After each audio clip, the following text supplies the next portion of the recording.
بسم اللہ الرحمن الرحیم۔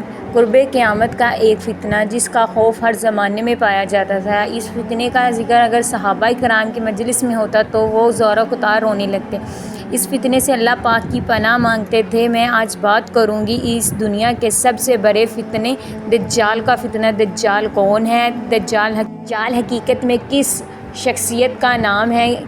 دجال کی پیدائش کب اور کیسے ہوئی؟ دجال کے ماں باپ کون ہیں؟ آپ کے زمانے میں بھی دجال موجود تھا کیا؟ دجال اس وقت کہاں ہے؟ دجال اس دنیا میں کب ظاہر ہوگا؟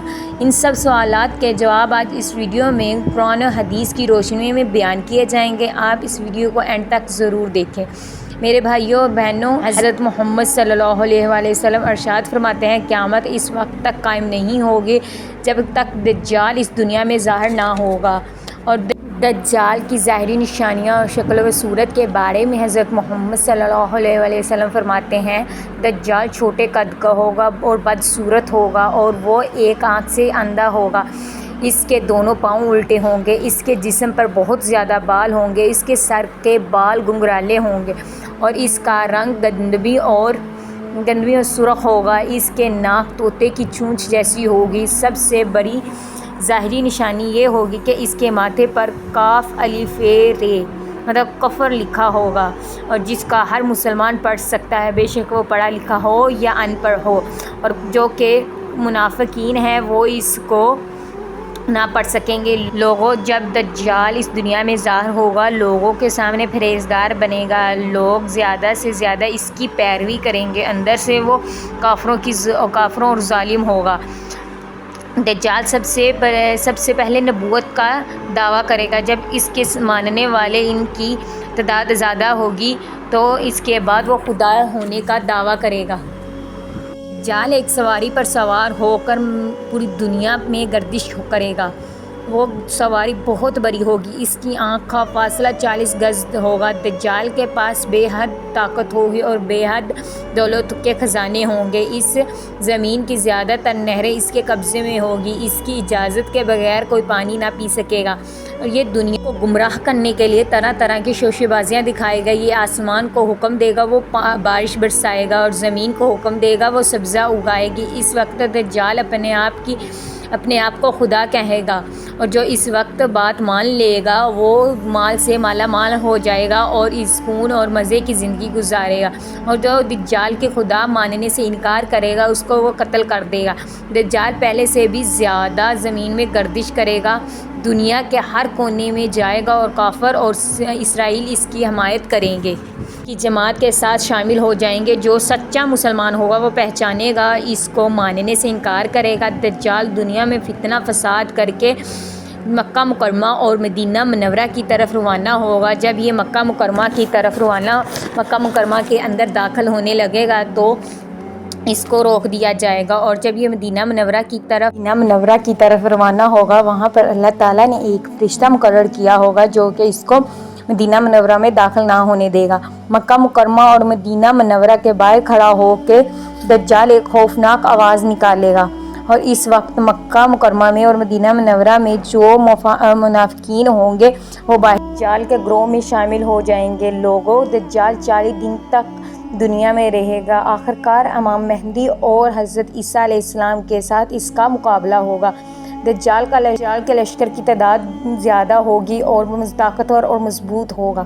مسلمان اور دجالی گروہ کے درمیان بہت بڑی جنگ ہوگی۔ اس جنگ میں دجال کے لشکر کو بہت بری طرح شکست ہوگی۔ دجال حضرت عیسیٰ علیہ السلام کے ڈر سے فلسطین کی طرف بھاگا جائے گا، اور حضرت عیسیٰ علیہ السلام اس کو لود کے مقام پر پکڑ لیں گے اور اللہ کے حکم سے اس کو قتل کر دیں گے۔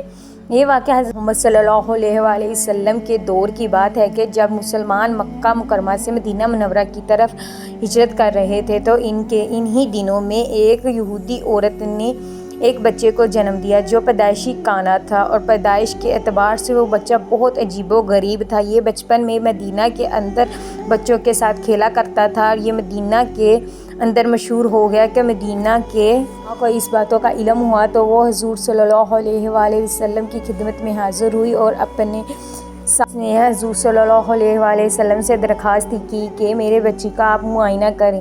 صلی اللہ علیہ وآلہ وسلم اور صحابہ کرام کے ساتھ اس بچے کا معائنہ کرنے کے لیے اس کے گھر کی طرف روانہ ہوئے تو آپ نے اس بچے کو ان ساری بچوں کے ساتھ کھیلتے دیکھا۔ اس بچے کا نام ابن سیاد تھا۔ اس وقت حضور اکرم صلی اللہ علیہ وسلم کے ساتھ حضرت عمر فاروق تھے اور باقی صحابہ کرام بھی موجود تھے۔ اس وقت ابن سیاد جوان نہیں ہوا تھا اور نبی کریم صلی اللہ علیہ وسلم اس کے پاس گئے اور اس کی کمر پر ضرب لگائی اور کہا تم گواہی دیتے ہو کہ میں اللہ پاک کا نبی ہوں؟ تو ابن سیاد نے کہا نبی پاک صلی اللہ علیہ وسلم کی طرف دیکھ کر اور کہنے لگا میں گواہی دیتا ہوں۔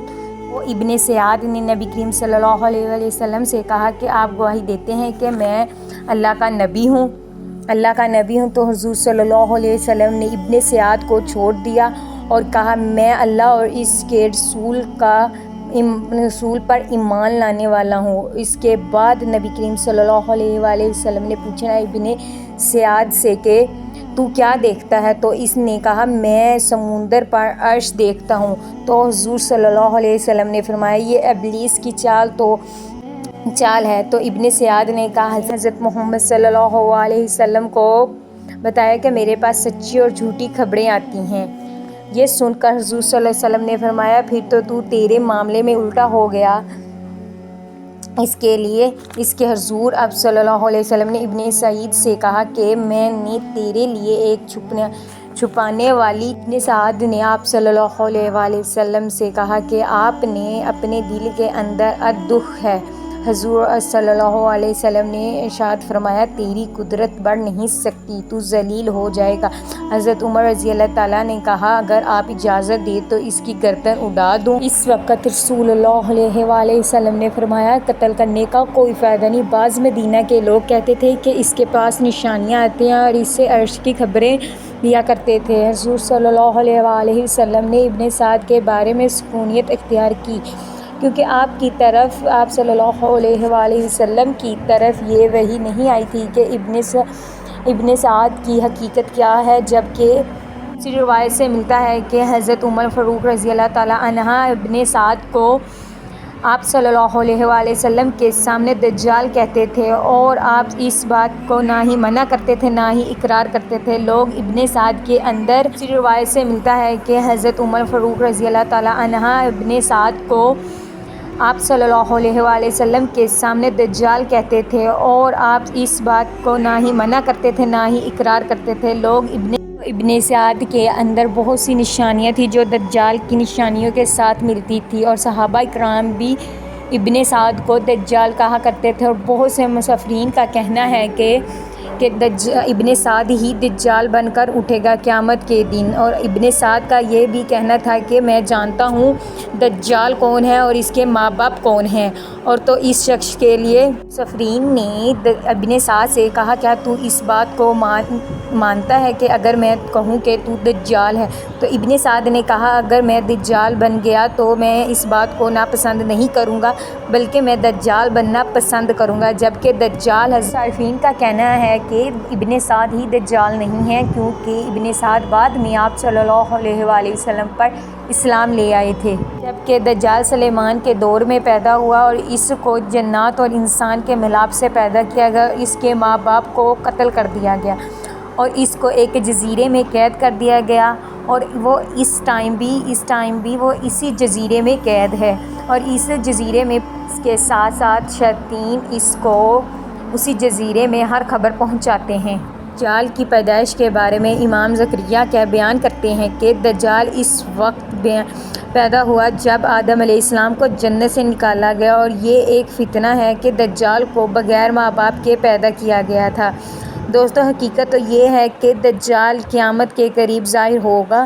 دجال کون ہے، اس کے ماں باپ کون ہیں اور اس بات کا علم صرف اللہ تعالیٰ کی ذات کو ہے۔ جزاک اللہ۔